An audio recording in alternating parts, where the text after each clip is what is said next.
Deməli uşaqlar, bizim bugünkü mövzumuz təsriflənməyən feillər mövzusudur. Biz sizlə əslində feilləri keçmişik, təsriflənən feilləri keçmişik. İndi isə təsriflənməyən feillərdən danışasıyıq. Həmişə sual olunur, həmişə daha çox aşağı siniflər sual verir ki, müəllim, bu təsriflənən feil anlayışı və ya təsriflənməyən feil anlayışı nədir?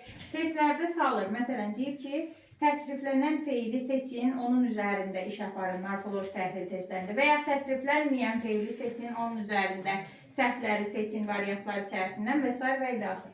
Təsriflənməyən feil nədir? Biz feil mövzusunu keçərkən sizdən bərabər zaman mövzusu keçmişik, elədir, feilin zamanları anlayışını keçmişik. Eyni zamanda şəkil anlayışı var, feillərdə şəkillər üzrə dəyişmə var, bunu siz keçərsiniz təbii ki. Bir də şəxs anlayışı var feillərdə, yəni feillərin şəxslər üzrə dəyişməsi. Zaman sizə məlumdur, biz sizlə danışmışıq ki, feilin 3 zamanı var, keçmiş, indiki, gələcək, hər bir haqqında ayrıca məlumatımızı vermişik. Şəkillər 6-cı sinif mövzusudur, şəkillər, feilin şəkilləri 6 şəkli var, onlar haqqında ətraflı danışarsınız. Biz video dərslərimizin birində bu haqda məlumat vermişik, istəsəz oradan məlumatlana bilərsiniz. Şəxslər isə yenə də siz feillərin şəxsə görə dəyişməsi mövzusunu artıq bilirsiniz. İndi bax, təsriflənməyən feil bu deməkdir ki, bax bu yazdığımız bu 3 dənə var, zaman, şəkil, şəxs. Bunların heç birini qəbul edə bilmir. Qəbul edə bilmir. Deməli, zaman üzrə, şəkil üzrə, şəxsə görə dəyişə bilməyən feillərə biz deyirik təsriflənməyən feillər. Daha çox dərsliklərdə belə yazılır. Şəxsə və kəmiyyətə görə dəyişə bilməyən feillər. Dərslikdə belə görərsiniz ki, şəxsə və kəmiyyətə görə dəyişə bilməyən feillərə biz deyirik təsriflənməyən feillər. Amma eyni zamanda ora siz zamanı və şəkili də əlavə edirsiniz ki, zaman şəkilçiləri həmin feillərin üzərinə biz zaman şəkilçisi qoya bilmirik. Həmin feillərin üzərinə biz şəkil şəkilçisi qoya bilmirik. Həmin feillərin üzərinə biz şəxs şəkilçisi qoya bilmirik. Ona görə o feillər necə feillər adlanır? Təsriflənməyən feillər adlanır. Amma hansı ki biz feili zamana görə dəyişə bilirik. Məsələn, hansısa bir zamanda deyə bilirik və ya hansısa bir şəkildə deyə bilirik, hansısa bir şəxs üzrə dəyişə biliriksə, o feillərə deyirik təsriflənən feillər. Aydın oldu? Yadda qalar? Lap gözəl. Təsriflənməyən feillərin özünü böləsiyik 3 yerə. Məstər, feili sifət, feili bağlama. Yaxşı uşaqlar. Deməli, təsriflənməyən feil özü bölünür 3 yerə. Məstər, feili sifət, feili bağlama. Yaxşı. Məstər, feili sifət, feili bağlama zamana görə dəyişə bilmir. Məstər, feili sifət, feili bağlama şəkillər üzrə dəyişə bilmir. Məstər, feili sifət, feili bağlama şəxslər üzrə dəyişə bilmir. Ona görə biz onlara deyirik təsriflənməyən feillər. Və bu 3 adda gördüyümüz feil nümunələrinin məstər, feili sifət, feili bağlamanın bir özəlliyi də var ki, onlar 2 nitq hissəsinin, 2 əsas nitq hissəsinin xüsusiyyətini daşıyırlar. 2 əsas nitq hissəsinin xüsusiyyətini daşıyırlar.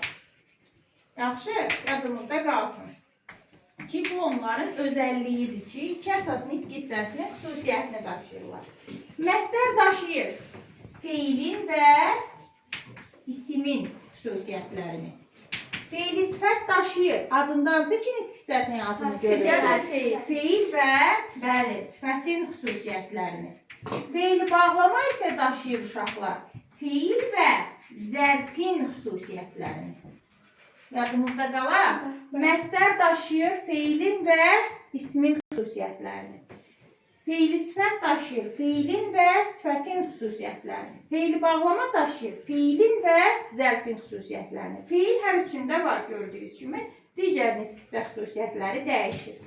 Bəs yaxşı, məstər, feili sifət, feili bağlama feilin xüsusiyyətlərini daşıyırsa, Feilin hansı xüsusiyyətlərini daşıya bilməz? Hansı xüsusiyyətləri daşıya bilməz? Bayaq dedik, təsriflənməyən feil. Nəyə təsriflənməyən feil dedik?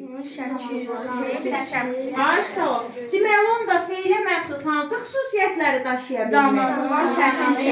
Bəli, ay, sağ olun. Yerdə qalan xüsusiyyətlər amma daşıya bilər. Məsələn, feilin qrammatik məna növlərini keçərsiniz gələcək siniflərdə. Onu daşıya bilər.